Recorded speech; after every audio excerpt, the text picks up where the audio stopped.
Hi guys, it's Tara again. Today I'm going to give you a small stamping 101 tutorial. So a lot of you may know the basics of stamping, but I've had a lot of people asking how to get crisp stamped images, and it's really a lot of simple answers. You just have to know where to look. The very first thing I would say is use a good ink, and I'm going to show you some differences. There are a lot of good inks, so I can't list them all, but I'll tell you the three that I tend to use the most often. Depending on the surface you're using and the type of stamps, it will make a difference. When I'm stamping on most things that like non-porous surfaces, StazOn is my go-to ink, in jet black. I tend to stamp on a lot in black and then use distress inks for the backgrounds. So I'm going to show you the blacks. You can get these in other colors though. When I'm doing just general stamping, a lot of times I use the Archival in jet black also. I also use Memento, which I don't have mine with me. I'm letting somebody use it. And it works really well for general stamping, but if you use Copic markers for coloring, that would be the one you would want to use. It does not bleed. And last would be VersaFine in Onyx Black. This one is more for detailed lines, very fine lines, which is one of the things I'm going to show you today, so that hopefully you'll be able to see a difference. This one has some writing on it, and the lines are pretty thin. So I'm going to show you the difference, as well as an ink I've had for, I don't even know, longer than I can remember. This is one of the things I started out with, a cheap ink. And I'm going to show you why it matters. I didn't think it did until I bought my first good ink pad. So we're going to start with the ink that's ages old and just kind of a cheaper ink. One of the things you'll notice here is I leave my stamped image face up. When you apply your ink, you want to take your ink pad and ink the stamp. Do not stamp the ink pad. That causes you to get black ink all up in your, whatever color ink you're using, in the rubber, and causes it to go around the edges and will be a main cause of your stamping errors. Also, by doing this, I can see where I have ink on my stamp. Now for this one, I'm just gonna stamp it down here.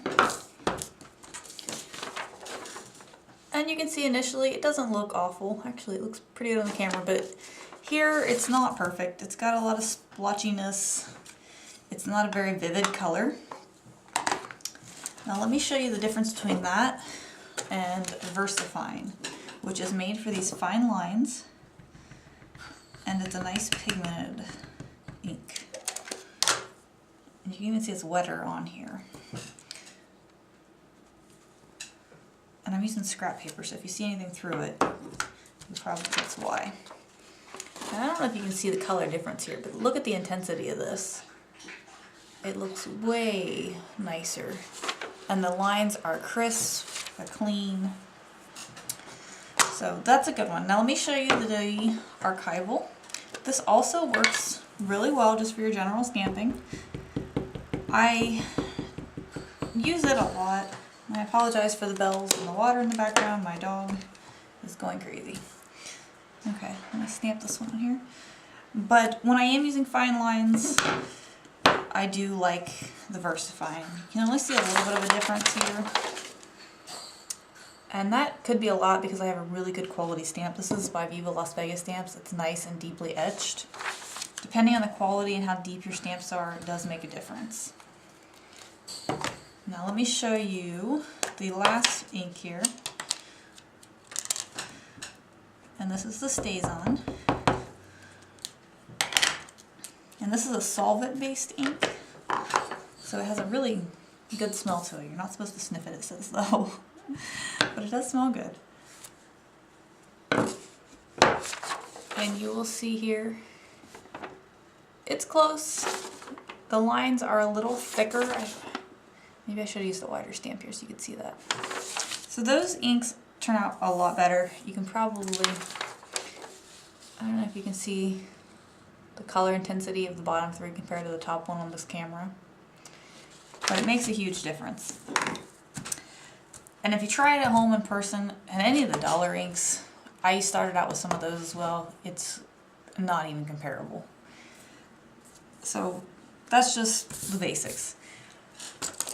One thing I will tell you, the Distress inks, I use them mainly for backgrounds because with them being water-based, they do tend to bubble up on your clear stamps.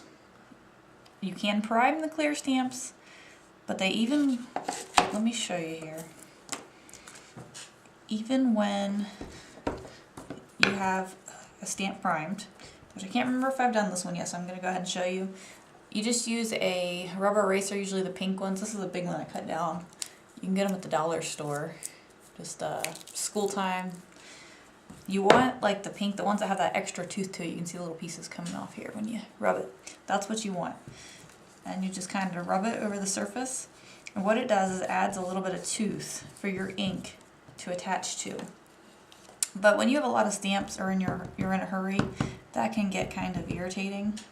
And this is why you stamp where you can see. I'm pushing down so I can see that a lot of this is not put together. And I'll show you here. You can see the ink pulls up and goes to the sides, even after having this primed. It's a lot better than it would have been otherwise, which is something that drives me a little crazy. So we'll stamp that. And it does even out a little bit more when you stamp it. But it's still very bubbled. I don't like that look. Occasionally, but not very often. Now let me show you that same thing with one of these other 3 inks here.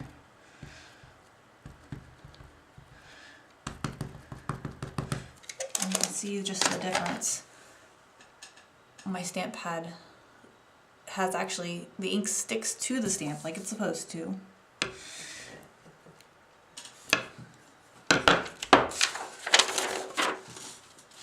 And you can see it filled in all of that, except for I did miss a spot. Oh. Now this particular rubber stamp happens to have an air bubble in it. But you can see how crisp, you can see the words, you can read the lines. Now, one of the biggest things, I am still guilty of doing this. And let me put a different stamp on here so you can see this. When stamping, it is a very hard habit to break to not rock your stamps, to stamp straight up and down. I know that I do this sometimes on occasion because you think that you need to rock it to get a really crisp image. You don't want to. And I'm going to show you why. I put a lot of ink on here and now I'm just kind of really rocking that around side to side and moving. I'm going to see if you can see this. When you get really close to that stamped image, you can see that the edge lines are a little bit fuzzy. They kind of blur out. And luckily I didn't double stamp. A lot of times it will cause you to double stamp the image to where you end up with a halo of the second image below it. Now when you stamp straight up and down, you don't even have, if you have a good ink that's nice and moist, you don't even have to apply a ton of pressure, just even pressure, straight up. And there's a fold in my paper, of course. This is what I get for using scrap paper. Let me just do that one more time to show you. This paper has been folded a couple of times, so I'll just go straight down and straight up. And you can see those lines are nice and crisp. And this one has, you can, let's see. Hope you can see that, the fuzziness of the edges of this compared to the crisp edges on the other two. It does make a difference, especially when you're doing like the stamps with the little pixelated people and details. You will have a much better result straight up, straight down with a good ink. And stamping your ink correctly so that you don't get ink all over where you don't want it. Another thing that really helps, now I am guilty of not doing this. A lot of people buy foam stamping pads that you can cover your desk with. I have a non-stick surface right now. You can use foam from the dollar store, you can use a foam mouse pad, it doesn't matter. But it does make a huge difference. And I'm going to go ahead and put this foam under here. This is a foam piece from the dollar store, just kids foam. It doesn't hurt anything, no matter what kind you have. I'm going to go back to this one with the writing because it is very detailed. Oops. And what this does is it helps, for example, that stamp that has an air bubble, maybe you have a stamp that's been a little bit bent or not stored properly. When you put the pressure on your stamp, it helps it to get even coverage, and it levels out the area, and you can see it just stamps really nicely versus, I mean, they stamp well without it, but here it's even better. It gives you a far crisper image. It allows it to kind of soak in your paper a little better. And when that's really helpful, if you're like me and you buy the unmounted stamps, sometimes I just stick double-sided tape or repositionable tape on the back of them. When you don't have any cushion behind this at all, you have no give, so any imperfections will show up. Same with your clear cling stamps. Because they are not foam mounted and have that cushioning, you need a little extra support, so it's very helpful. Also, make sure that you're stamping on a nice hard surface. I sometimes am guilty of using those, what do you call them? The little tables you sit in front of, like movie dinners or TV dinner tables. And some of them don't have the nice hard tops anymore. They're made with that more particle board, so they bend. It doesn't allow you to get a good stamped image.